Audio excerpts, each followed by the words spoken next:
ഞാൻ ഇതുവരെ ആരോടും പറയാത്തൊരു രഹസ്യമുണ്ട്. കേരളം അറിയാത്ത രഹസ്യം, ഇന്ത്യ അറിയാത്ത രഹസ്യം. ഇനി ഞാനത് മറച്ചു വെക്കുന്നില്ല. സത്യം പറഞ്ഞു കഴിഞ്ഞാല് മനുഷ്യന് ഇപ്പൊ പല പല ആഗ്രഹങ്ങളായിരിക്കുമല്ലോ. ഇതിപ്പോ സി എം ആണെന്ന് തോന്നും. ഒരു വർഷം കഴിയുമ്പോ രാജിവെക്കും. നമ്മൾ മനസ്സിലാണല്ലോ ഇതൊക്കെ. ഇതൊന്നും തന്നെ നമ്മൾ പല ആഗ്രഹങ്ങളും പുറത്തു പോയെന്ന് ആരും പറയൂലല്ലോ. ഞാൻ പുറത്തു പോയി പറയും. ലക്ഷത്തിൽ ഒന്നേ കാണും ഇതുപോലൊരു ഐറ്റം. എന്നുള്ള ഒരാൾ നമ്മുടെ അടുത്തുള്ള സംസ്ഥാനത്ത് സി എം ആയി വരുന്നു. നമ്മളത് നോക്കിക്കാണുന്നത് നമ്മളെ ഫ്രറ്റേണിറ്റിയിൽ ഒരാള് സി എം ആണ്. നീ അങ്ങനെയല്ലല്ലോ നേരത്തെ പറഞ്ഞത്.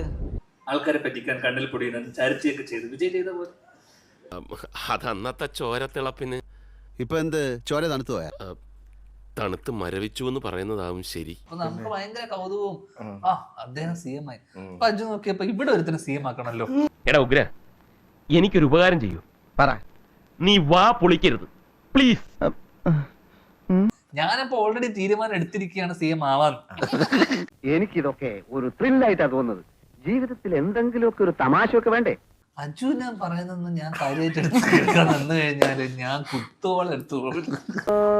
നിനക്ക് ആത്മവിശ്വാസം തരുന്നത് എന്റെ തെറ്റല്ലേ? എടാ, കഴിവില്ലാത്തവനോട് കഴിവില്ല എന്ന് തുറന്നു പറഞ്ഞവനാണ് യഥാർത്ഥ സുഹൃത്ത്, അല്ലാണ്ട് ഈ ആത്മവിശ്വാസം ഉണ്ടാക്കണവനല്ല.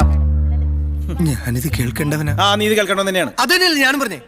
കാരണം ദളപതി വിജയ് സി എം ആയി, എന്നാ പിന്നെ ആശാൻ സി എം ആയ സ്ഥിതിക്ക് നമ്മളിവിടെ സി എം ആവും. അത്ര വലിയ ബന്ധങ്ങളിലേക്ക് പോണോ ശിവൻകുട്ടി? റേഷൻ കട മറന്ന് മണ്ണെണ്ണ വാങ്ങണോ? പിന്നെന്താ, നമുക്ക് ക്വാളിഫിക്കേഷൻ കുറവൊന്നുമില്ലല്ലോ. പിന്നെ ഇതൊക്കെ പറയാൻ എളുപ്പാ, പക്ഷെ ഇതിനൊക്കെ അതിന്റേതായ കുറെ പ്രൊസീജിയേഴ്സ് ഉണ്ട്. ഞാൻ തമാശ പറയില്ല കേട്ടോ. സി എം ആവാനും പിന്നെ ചില അമ്മയുടെ പ്രസിഡന്റ് ഒക്കെ ആവാനും യോഗ്യത ഉള്ള ഒരാൾ തന്നെയാണ്. എനിക്കറിയാൻ തന്നെയാണ് ചോദിക്കുന്നത്, എന്ത് സുഖം ഇതിനകത്ത് കിട്ടുന്നത്? എന്നാ ഞാൻ ഒരു കാര്യം പറയട്ടെ, എൻ കരിയറിന് ഉച്ചത്തെ ഞാൻ വിട്ടിട്ട് വേണം വരാൻ. പടച്ചോനെ, ഇത് പുലിവാലാവൂലോ? ഇത് പുലിവാലാവും. കരിയറിന് ഉച്ചത്തിലാണല്ലോ ഞാൻ ഉച്ചയിലടിച്ച്.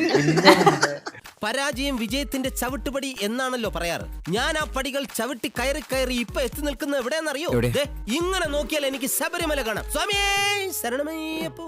ഏറ്റവും കൂടുതൽ സിനിമകൾ ചെയ്ത റെക്കോർഡ് വരെ കിട്ടിയിട്ടില്ല. പക്ഷെ ഞാനൊരു വലിയ സംഭവം അല്ലേ?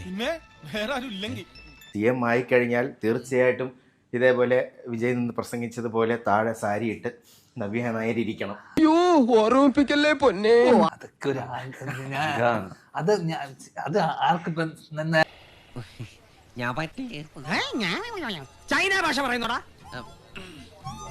സത്യം പറഞ്ഞു കഴിഞ്ഞാൽ മിക്കവാറും നാട്ടുകാരെന്റെ പിന്നെ നിർത്തി കഴിഞ്ഞു കഴിഞ്ഞാൽ എനിക്ക് വേറെ വഴിയില്ല, സി എം ആയേ പറ്റും.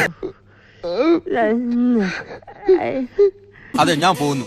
പോയിട്ട് വലിയ കാര്യം ഉണ്ടായിട്ടല്ല, പക്ഷെ നിക്കാൻ നേരമില്ല.